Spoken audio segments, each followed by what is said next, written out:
Laboratories are designed for learning and experimentation, not running. However, many accidents happen simply because students underestimate everyday hazards. This safety guide uses HIRARC to help students understand why running in the lab is very dangerous. So, now you must be wondering, what is HIRARC? HIRARC stands for Hazard Identification, Risk Assessment and Risk Control. HIRARC is a systematic process to ensure workplace safety by spotting potential harms, analyzing how likely and severe the harm is, and putting measures in place to eliminate or minimize it.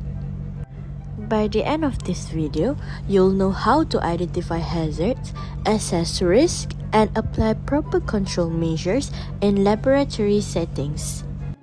So now, let's take a look on unsafe scenario, which is a student running in laboratory. Assalamualaikum and good morning everyone.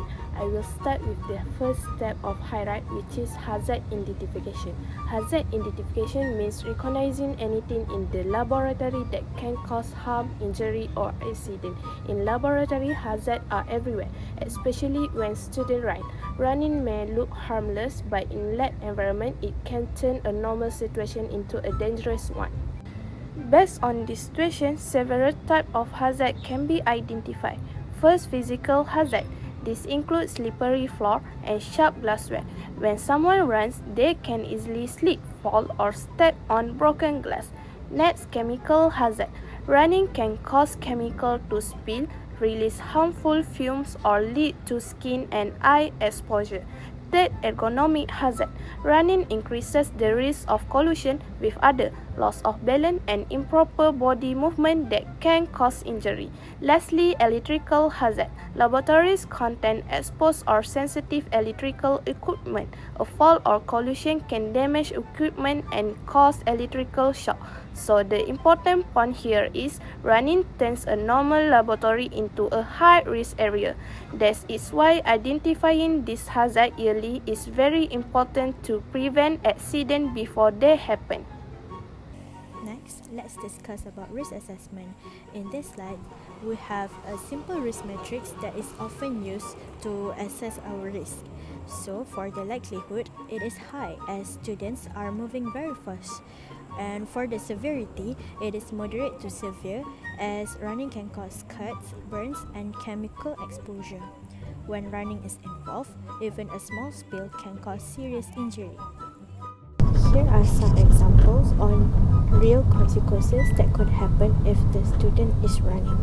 So the first one is chemical burns, can caused by chemical spills, and the next one is broken glass injuries.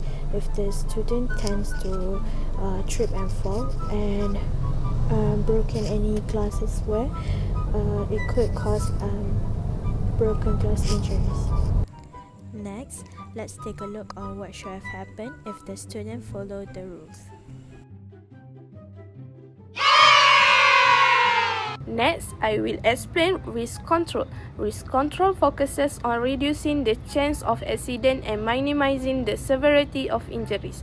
In HIRARC, we apply the hierarchy of control to manage risk effectively. First, elimination. The most effective control is to completely eliminate the hazard. In this case, running in the laboratory should be strictly prohibited. Second, administrative control.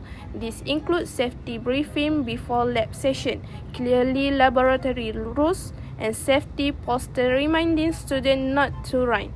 Third, engineering control. Examples include anti-slip flooring, proper drainage, good lighting, and clear walkways to reduce the risk of slipping or collision. Finally, personal protective equipment or PPE. These include lab coat, cover shoes, and safety goggles. However, it is important to remember that PPE does not make running safe. It only reduces the damage if an accident happens. Laboratory safety rules are based on Occupational Safety and Health (OSHA). principal and institutional safety guidelines. Students are legally and morally responsible for following laboratory instruction. By obeying safety rules, we can prevent accidents, protect ourselves, and ensure a safe learning environment for everyone. In conclusion, avoiding running in the laboratory is a simple action, but it plays a major role in preventing serious accidents. Next, we will go through on some student safety guide section. So, for the do's, the students should walk and don't run. Next, the students are required to follow the lab instructions from lab instructors and from the teachers. And last but not least, the students should report any spills immediately, especially when it comes to chemical spills.